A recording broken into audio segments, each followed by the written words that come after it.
What was hygiene like on the Titanic? First-class passengers enjoyed access to luxurious Turkish baths. One of the many luxuries provided for first-class passengers aboard the Titanic was the Victorian Turkish bath, which required an additional fee. Passengers purchased tickets to use both the Turkish bath and the nearby swimming bath. The Turkish bath featured steam and massage rooms, with attendants readily available, as well as an electric bath designed to warm the body, resembling an iron lung or a modern tanning bed. Male and female passengers accessed the Turkish bath at different times. According to ship records, there were 3 male attendants and 2 female attendants, Annie Cotton and Maud Slocum, who both survived the Titanic sinking. Unfortunately, their male counterparts, John Borthwick Crosby, Walter Ennis, and Leonard Taylor, did not survive. Only a few passengers had access to rooms with bathtubs. Only a few cabins on the Titanic had private bathtubs, one of which was occupied by Captain Edward Smith. Smith enjoyed a porcelain tub that could be filled with hot or cold freshwater or seawater. Private bathtubs were found in the Titanic's elaborate parlor suite accommodations on the B deck. These suites featured multiple bedrooms, closets, and a private deck. Records indicate that one parlor suite was occupied by Charlotte Cardeza, while the other housed J. Bruce Ismay, chairman of the White Star Line, and his personal attendants during the voyage. Attendants staffed the public bathing facilities to maintain cleanliness for both the room and the passengers. Most passengers didn't have their own bathing facilities, so they had to use the communal lavatories located on each deck of the Titanic. When passengers wanted to bathe, they would have their bedroom steward make an appointment with one of the bath stewards or stewardesses, who would then prepare the bath. The availability of public facilities decreased by class. While first and second class decks had numerous bathtubs available, all third-class passengers shared just 2 bathtubs, one for males and one for females. Maintaining cleanliness was the duty of bath stewards and stewardesses, who disinfected the facilities after each use. Several bath stewards, including Charles Mackay, James Widgery, and Frank Morris, survived the Titanic sinking and later testified about the event. However, bathroom stewards Herbert George Broom, Thomas Pennell, and George Hinckley perished in the disaster. Only third-class passengers had access to automatic toilets. Many cabins aboard the Titanic had water closets and sinks, although toilets in first and second class did not have automatic flushing capabilities. Passengers had to manually flush the toilets, a familiar practice for them. However, third-class toilets were equipped to flush automatically. This was done because many steerage passengers were likely unfamiliar with modern toilets, having mostly used outhouses and chamber pots. To ensure cleanliness, the toilets flushed automatically. Third-class passengers also received assistance from matron Catherine Wallace, who helped immigrants in steerage and taught them how to use the toilets if necessary. Wallace stayed with the passengers in her care and sadly perished alongside them when the Titanic sank. Third-class passengers underwent mandatory medical and lice examinations before boarding. To prevent lice, disease, or any potential infestations aboard the Titanic, third-class passengers underwent extensive examinations before boarding. Unlike first and second-class passengers, men, women, and children with steerage tickets met a group of surgeons, led by Dr. William Francis Norman O'Loughlin, and inspection officials outside the ship. Passengers handed a section of their ticket to an inspection worker and, if deemed clean and healthy, received an inspection card, which served as a boarding pass. Dr. O'Loughlin, as a senior surgeon with the White Star Line and the Titanic surgeon, oversaw the medical staff aboard the ship. The assistant surgeon, Dr. John Edward Simpson, tended to second and third-class passengers. William Dunford served as the hospital steward, and a clinical thermometer was found among his effects after he perished during the sinking.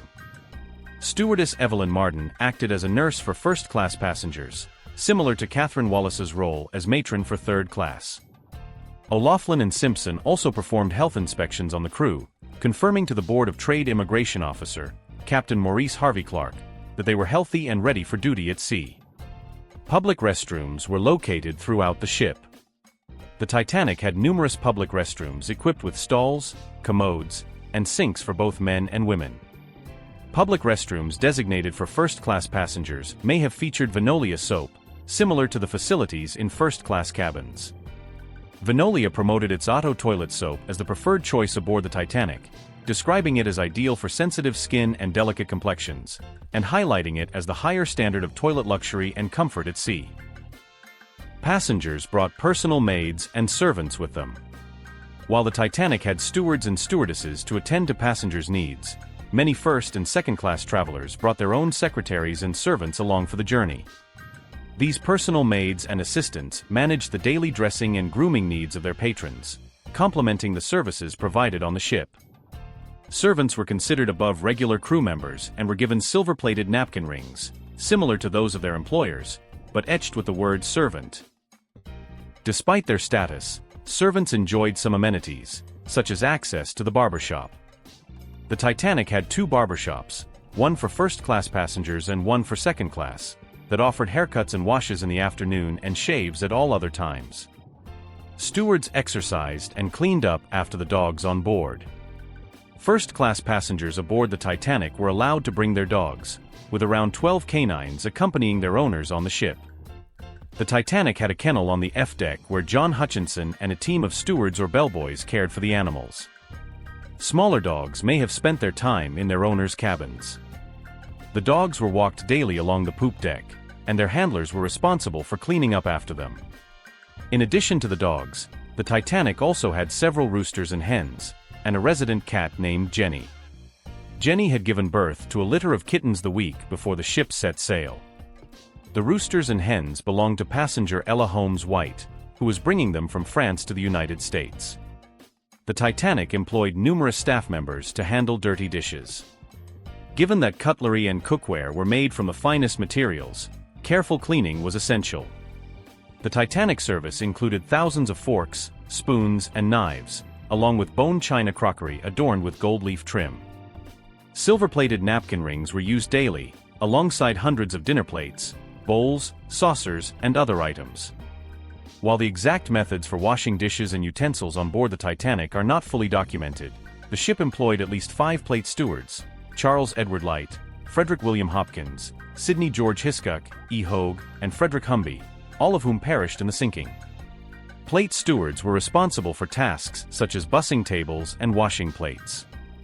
Additionally, there were assistant plate washers, glass washers, and assistant glass washers on board. Laundry services were available to passengers. Third-class passengers and crew on the Titanic used iron tubs to wash their clothes, while first- and second-class passengers could pay for laundering services. Linen stewards, such as Thomas Baxter, and clothes presser stewards, including Sidney Holloway and Ernest Olive, managed the laundry on F deck, where they handled garments brought to them by stewards. The Titanic did not have large-scale laundry facilities.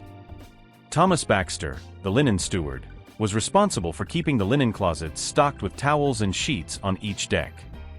Bed linens in first- and second-class cabins were changed daily, but dirty linens were bagged and held for washing once the ship reached its destination. Before being bagged, linens, including tablecloths, napkins, and kitchen towels, were steam cleaned. The Titanic was equipped with medical supplies and had a fully functional hospital. In compliance with British regulations, the Titanic was required to carry a specific quantity of medical supplies before setting sail. The ship's surgeons and medical staff had access to a range of medicines, including bicarbonate of soda for indigestion and heartburn, castor oil for constipation and diarrhea, Epsom salts, digitalis for heart conditions, and aspirin for fevers. Sulfur was used for treating hemorrhoids, and laudanum served as a pain reliever or sleeping aid. The Titanic's hospital, located on D deck away from passenger cabins, featured 4 wards with 3 beds each. It also included a dedicated area for patients with infectious diseases, equipped with a ventilation system to prevent the spread of germs throughout the ship. First-class passengers could work up a sweat at the ship's gymnasium. In addition to a swimming pool and Turkish bath, the Titanic boasted a state-of-the-art gymnasium and a squash court. First-class passengers could work out using rowing and cycling machines, weights, or the electric camel and horse devices in the gym located on the boat deck. The gym was managed by attendant Thomas W. Macaulay, or Macaulay, who assisted passengers with their workouts. Women could use the gym in the mornings, children in the early afternoon, and men later in the day. Although most of the equipment was designed for men, women also visited the facilities. For example, author and first-class passenger Helen Churchill Candy observed Macaulay energetically encouraging travelers to use the machines. The Titanic also featured a squash court on G deck, overseen by instructor Frederick Wright.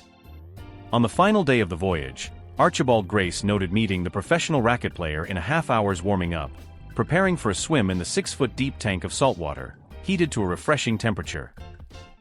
Grace described Wright as clean-cut, while Candy referred to Macaulay as a powerful 5'5" of white flannel. The crew of the Titanic lived in cramped quarters. The crew cabins aboard the Titanic were situated on the lower decks. Firemen, who were housed on D deck, slept in a room with 54 beds. Most of the crew members lived in dormitory-style accommodations, with as many as 42 second-class stewards and 34 third